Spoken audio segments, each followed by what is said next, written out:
मैं 22 साल की हसीन औरत हूँ। शादी के 3 साल के अंदर मेरे पति बीमार रहने लगे। वह मुझे रोते रोते कहते थे कि मेरी जिंदगी के अब चंद दिन ही बचे हुए हैं। मैं मरने से पहले तुम्हें सुहागन देखना चाहता हूँ। उन्होंने एक 60 साल के बुढ़े के साथ मेरी शादी कर दी। मेरे पहले पति दूसरे कमरे में थे, तब बुढ़ा मेरे कमरे में आया तो मेरी चीख निकल गई। मेरे सिर पर मानो आसमान टूट पड़ा। मेरे पैरों तले से जमीन निकल गई, क्योंकि उसने मेरे साथ मेरा नाम सोनिया है। मैं दिखने में बहुत ही खूबसूरत हूँ। जैसे ही मैं 19 साल की हुई, मेरे लिए बहुत सारे रिश्ते आने लगे। समीर एक रईस घर का लड़का है।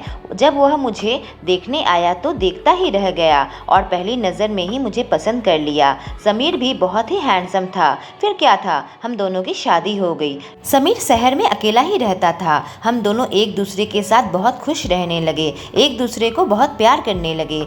मैं अपनी किस्मत से बहुत ही खुश थी कि मुझे इतना अच्छा लड़का मिला है। शादी के 3 साल तक तो सब ठीक चलता रहा, लेकिन उसके बाद समीर अचानक ही बीमार पड़ गया और वह धीरे धीरे कमज़ोर होता चला गया। उसके पास एक डायरी थी, वह उसमें हर दिन कुछ न कुछ लिखता रहता था। डायरी को हमेशा ही अपने पास रखता था। मुझे जानने का मन करता था कि वह आखिर डायरी में क्या लिखता है, पर वह डायरी हमेशा ही उसके पास रहती थी, तो मुझे कभी भी मौका नहीं मिला कि मैं उसे पढ़ सकूं। जैसे ही धीरे धीरे उसकी तबीयत खराब होती रही, वह अक्सर रोने लगता था। मैं हमेशा ही उसे दिलासा देती थी कि तुम ठीक हो जाओगे, पर अचानक ही एक दिन उसने मुझसे कहा कि सोनिया, मेरी उम्र अब चंद दिनों की ही रह गई है, पर मैं नहीं चाहता कि तुम विधवा की जिंदगी बिताओ। मैं तुमसे बहुत प्रेम करता हूँ, इसलिए मैं चाहता हूँ मरने से पहले मैं तुम्हें सुहागन देखूं। यह बात सुनकर मैं हैरान रह गई। मेरे पति ऐसा कैसे कह सकते हैं? आखिर क्या चल रहा है इनके दिमाग में? उसने मुझसे कहा कि मैं तुम्हारे लिए लड़का ढूंढ लूंगा,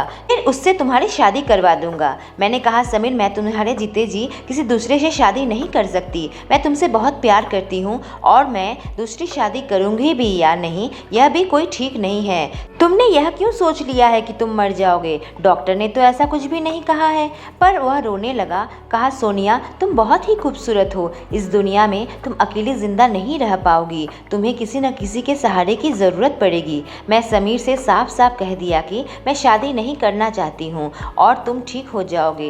मुझे इस बात की पूरी उम्मीद है। पर धीरे धीरे उसकी तबीयत और ख़राब होने लगी। ऐसा लगा कि जीने की उम्मीद ही छोड़ दी है उसने। एक दिन मुझे उसने एक तस्वीर दिखाई और रोते रोते कहा, तुम इस इंसान से शादी कर लो। मैं नहीं चाहता एक दिन के लिए भी तुम्हारे मांग के सिंदूर मिटे। तस्वीर देखते ही मेरे सिर पर मानो आसमान टूट पड़ा। मेरे पैरों तले जमीन निकल गई। वह किसी बुढ़े की तस्वीर थी। कम से कम उसकी उम्र 60 साल का होगा और मैं 22 साल की औरत हूँ। इतनी ज़्यादा उम्र के लड़के से शादी करके भी क्या होगा? मैं समीर से कह दिया कि मैं इससे शादी नहीं करूँगी। अब समीर रोज़ ही उसकी तस्वीर मुझे दिखाने लगा और रोज़ ही कहने लगा, मेरे मरने से पहले तुम इससे शादी कर लो। उसकी तबीयत दिन ब दिन खराब होती जा रही थी और रोज़ ही रोता रहता था और न जाने अपनी डायरी में क्या लिखता रहता था। कभी कभी मुझे मन करता था कि मैं उसकी डायरी पढ़ लूं, कम से कम पता तो चलेगा कि उसके दिमाग में क्या चल रहा है। अगर वह मेरी शादी फिर से करवाना चाहता है, 60 साल के बुढ़े से शादी करने के लिए बार बार मुझे क्यों कह रहा है? आखिर उसके पीछे क्या राज छुपा हुआ है? अब मेरे दिमाग में बस यही बात चलने लगी थी। समीर मुझे बहुत प्यार करता था और अगर वह मुझे किसी 60 साल के बुढ़े से शादी करने के लिए कह रहा है, उसके पीछे जरूर कोई ना कोई राज छुपा हुआ होगा। आखिरकार उनकी जिद के आगे मैं हार मान ली और मेरे पति के जीते जी उस बुढ़े से शादी कर ली। उसका नाम मोहन था, पर समीर अभी भी जिंदा था तो मैं उसी के साथ रात में सोती थी, क्योंकि मोहन के साथ शादी तो मैंने दिल से स्वीकार नहीं किया था। पर दिन भर मोहन मेरे पीछे पीछे घूमता रहता था। 20 साल पहले मोहन की बीवी का देहांत हो गया था। उसके बाद उसने दोबारा कभी भी शादी नहीं की। अब उसके बच्चे बड़े होकर उसे छोड़कर चले गए तो शायद अकेलेपन के कारण ही उसने मुझसे शादी कर ली है। दो पतियों के साथ एक घर में मुझे बहुत ही अजीब लगता था। शायद समीर के जीते जी मुझे शादी नहीं करनी चाहिए थी। एक रोज़ समीर बहुत ही बीमार पड़ गया और उसे अस्पताल में भर्ती करवाना पड़ा। उस भाग दौड़ में वह अपनी डायरी घर पर ही छोड़कर चला गया था। मुझे मौका मिल गया था कि समीर के बारे में अच्छे से जानने की। आखिर उसके दिमाग में क्या चल रहा था कि उसने मेरी दूसरी शादी करने के लिए बार बार दबाव डाला। डायरी उसने तब लिखना शुरू किया था जब से उसने पहली बार मुझे देखा था। डायरी के हर एक पन्ने में यह पता चल रहा था कि वह मुझसे कितना प्यार करता है। मैं बहुत ही खुश हो गई कि मुझे इतना प्यार करने वाला पति मिला। अब मैं उन पन्नों तक पहुंच गई थी जब वो बीमार पड़ा। मैंने देखा बीमारी के साथ साथ कैसे उसने जीने की उम्मीद धीरे धीरे छोड़ दी, लेकिन जब उसके दिमाग में मेरी दूसरी शादी करने का ख्याल आया, उस पन्ने तक पहुंचकर मैं हैरान रह गई। मेरे पैरों तले जमीन निकल गई, मेरे सिर पर मानो आसमान टूट पड़ा। उसने मेरी शादी 60 साल के बुढ़े से इसलिए करवाई थी क्योंकि वह मुझे बेइंतहा मोहब्बत करता था और उसने सोचा कि अगर मैं किसी जवान लड़के से शादी कर लूँ तो मैं उन्हें भुला दूंगी, लेकिन अगर मैं किसी बुढ़े से शादी करूँ तो मैं उसके साथ सुखी नहीं रह पाऊंगी और समीर हमेशा मेरे दिल में रहेगा। उसने एक बुढ़े से मेरी शादी इसलिए करवाई क्योंकि मैं सुखी ना रहूं। उसे लगा कि उसके मरने के बाद मैं किसी दूसरे आदमी से शादी करके मस्ती करूंगी। उसकी सोच के बारे में जानकर मुझे बहुत ही दुख हुआ। उसकी घिनौनी सोच की वजह से उसने मेरी जिंदगी खराब कर दी थी। मुझे मोहन बिल्कुल भी पसंद नहीं थे क्योंकि वो मेरे पिता के उम्र के थे। उसे पति के रूप में स्वीकार करना मेरे लिए संभव नहीं था। जब मैं समीर से मिलने गई, मैं बहुत ही खामोश थी।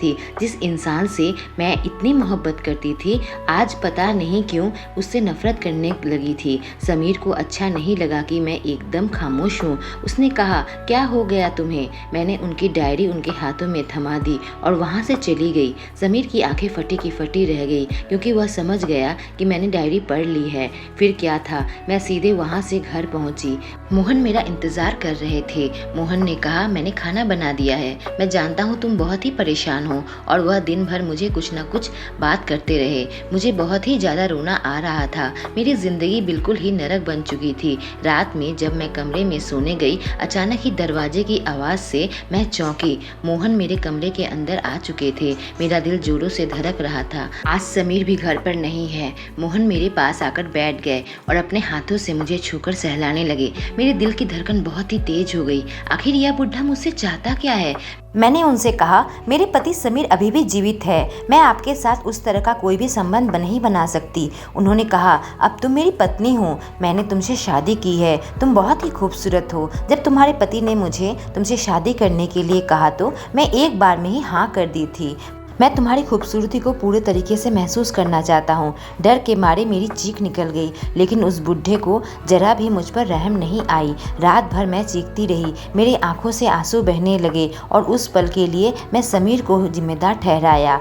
अब ऐसा रोज ही चलने लगा। मैं दिन में समीर से मिलने जाती थी, पर मैं उससे बिल्कुल भी बात नहीं करती थी। अब मुझे समीर से नफरत हो चुकी थी। एक दिन डॉक्टर ने मुझे बुलाया। उन्होंने कहा, तुम्हारे पति अब बिल्कुल ठीक हो चुके हैं। हम आज ही उन्हें डिस्चार्ज कर देंगे। यह बात सुनकर मेरे सिर पर मानो आसमान टूट पड़ा। मेरे पति पूरी तरीके से ठीक हो चुके हैं। अब मैं दो पतियों का फिर क्या करूंगी? समीर को तो लग रहा था कि वह अब इस दुनिया में जीवित नहीं बचेंगे, तभी उसने मेरी शादी करवाई थी। डॉक्टर ने समीर को डिस्चार्ज कर दिया और उसे लेकर मैं घर आ गई। समीर बहुत ही खुश थे, पर मोहन को देखकर उसे अफसोस होने लगा कि उसने यह क्या कर दिया। जब रात हुई तो मैं अपने कमरे में सोने चली आई। तभी दरवाजे में एक आहट हुई। मुझे लगा मेरे कौन से पति आए होंगे। दोनों में से मैं किसी भी पति को देखना नहीं चाहती थी। जब मैंने देखा तो कमरे में मोहन थे। उन्होंने दरवाजा बंद कर दिया। मेरे दिल की धड़कन बहुत ज़्यादा तेज हो गई। जब मोहन मेरे साथ कमरे में थे,